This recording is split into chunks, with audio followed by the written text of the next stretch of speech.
Hey Pisces, how are you doing? I hope all is well with you. My name is MJ. Welcome to Creative Intuition Tarot. Pisces, this is your mid-month check-in for June 2022, and let's get straight to it. Today we will be looking into your overall energy, and as I said, this card jumped out, so I guess we'll not ignore it.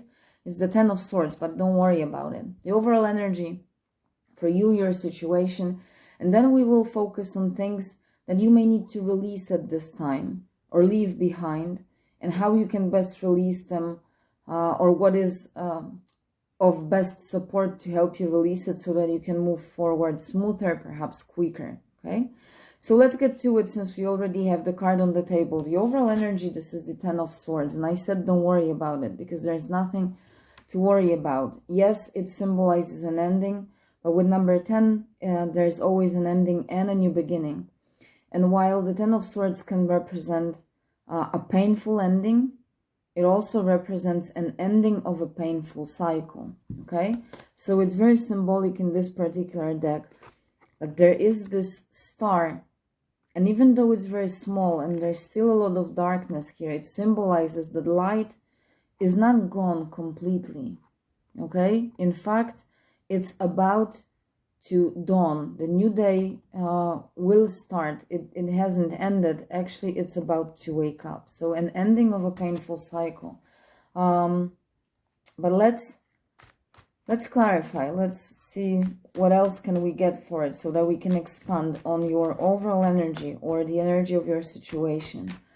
You know, the Ten of Swords tells me that it doesn't get any worse than this, and in fact, it can only get better, but it all depends on you, whether you make that choice, whether you want to move away from this or you decide to be stuck. It doesn't get any worse than this, so it means that there are only two choices: remain stuck or move away, release this, okay? There's nothing else for you here to experience other than pain, and this pain would be self-imposed if you decide to stay here. Look at this. 10 of Wands, another 10, and it's also about a burden, about something that is heavy, weighing on you.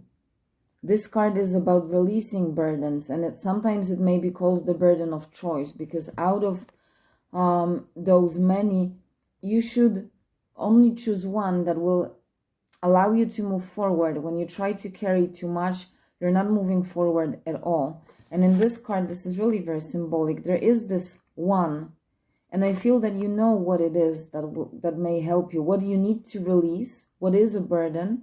And what is something that is worth carrying forward, pursuing, okay? What this star means to you. I feel you intuitively know what that is. Maybe you're just afraid to make that choice. Maybe you're not trusting that this is the right choice, okay? But I feel you know what that is. It's really time to release the burden. 2 tens. It's time to allow this cycle to end and move away, move forward. You cannot move here and you cannot move here. It's only your decision to allow yourself to move forward. It's only your choice. You have the moon at the bottom of the deck, so there may be fear, okay? The moon is about facing our deepest fears. So whether you're afraid you're going to make the wrong choice, maybe you're afraid of what is ahead of you, what will happen, whether you will experience the same painful things, maybe that's what is stopping you from moving forward. But I feel there's fear.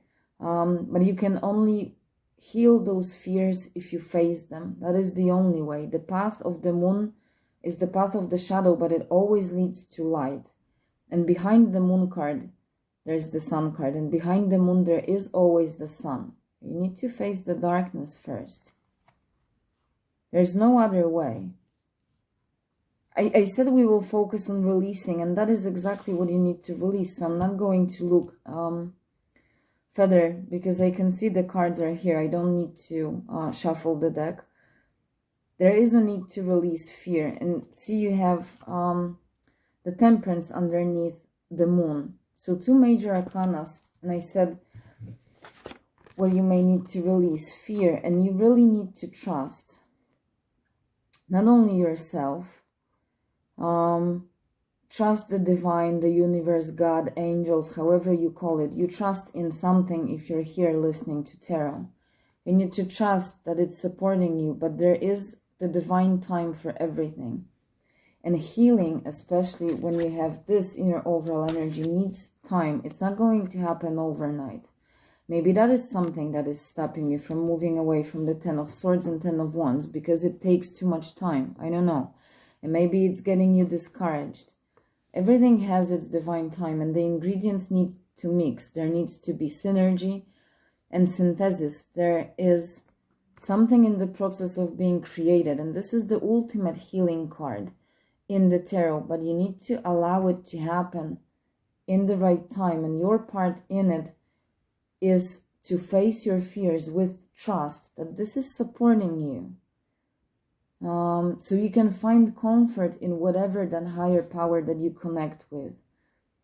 And face those fears bravely, because that is the only way to heal and release them. You need to feel it to heal it.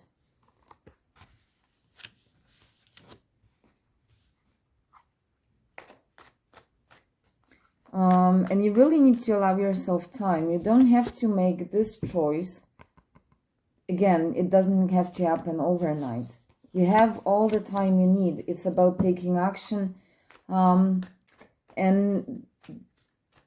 initiating the process of at least analyzing what you have there in order to make that choice, okay? It's about initiating. It's not going to initiate on its own. I really feel there's nothing to be afraid of, and I know it's easier said than done. But you will feel a huge release when once you go through this process. You will realize it seemed worse than it will turn out to be. Okay. So let's see, how best can you go through this process? How can you best release fear? What is of best support for you at this time? This is amazing. Cancer, Scorpio, and now you, Pisces, have the Six of Swords in their advice card. Okay? And I am going to tell you the same, because this is exactly the same energy that I get.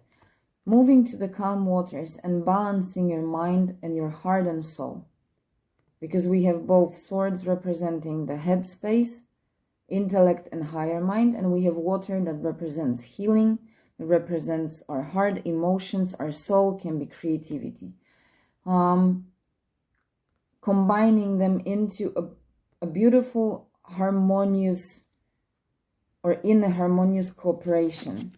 And I said with the Temperance, you have this divine almost ingredients mixing, coming together, something in the process of being created, and those divine ingredients being mixed to create it. It's like your mind and your soul and heart, your swords and your water are those divine ingredients that you need to help mix. Help because, again, same as Cancer and Scorpio, you need to co-create it with the universe. You have divine support, but you need to co-create. You also are one of those ingredients of this process. But you need to first allow yourself to move to the calm waters, leave conflict behind, especially inner conflicts, but also like physical, maybe with other people. Maybe it's about traveling somewhere to a place where you can be alone. It may be about physical movement. It may be an inner journey. It may be happening at night, for example, because maybe at night, this is the best time when you can like tap into this energy, okay? And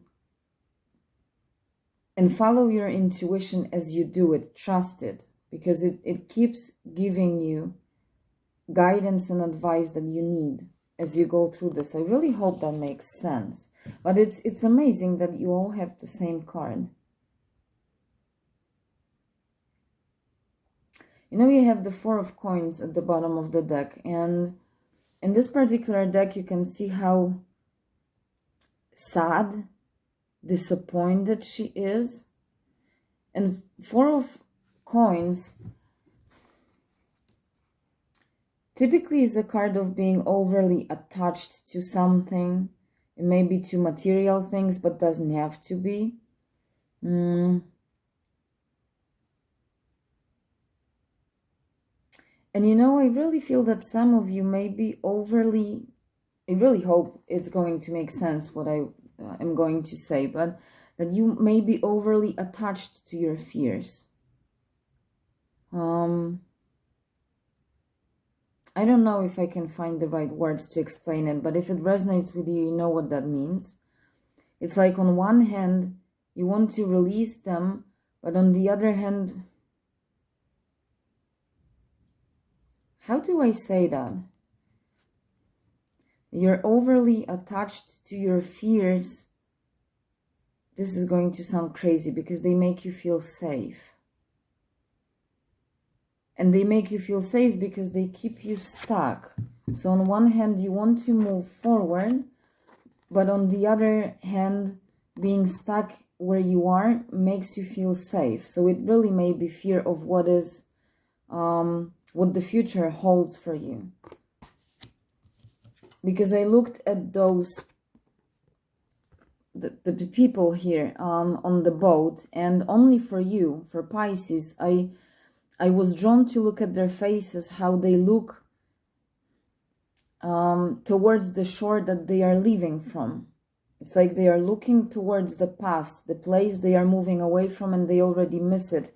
And that's what I got from the Four of Coins. It's like being overly attached to something. Instead of leaving it behind, okay? Even though you try to move away from it, you keep looking at it. And that keeps you stuck and attached to it. You need to really very decisively cut those cords to your fears and to maybe to something from the past. It may be memories. For some of you, it may be memories of something that already happened and is long gone. And there's something from the past that no longer exists is holding you from moving towards your future and even really making the best out of your present moment because you're stuck on something that doesn't exist anymore. But it may be very specific just for someone. And I think I'm going to leave it there, Pisces. I hope you were able to make sense out of those messages and that they were helpful, inspiring, and that you simply had good time here with me. And if you did, I warmly invite you to leave a like, comment, let me know what you think. And subscribe if you haven't done so yet. It's a great pleasure to have you here. And I hope you enjoyed the readings as much as I enjoy doing them for you. Okay? Pisces, take care of yourself and I will see you soon. Bye.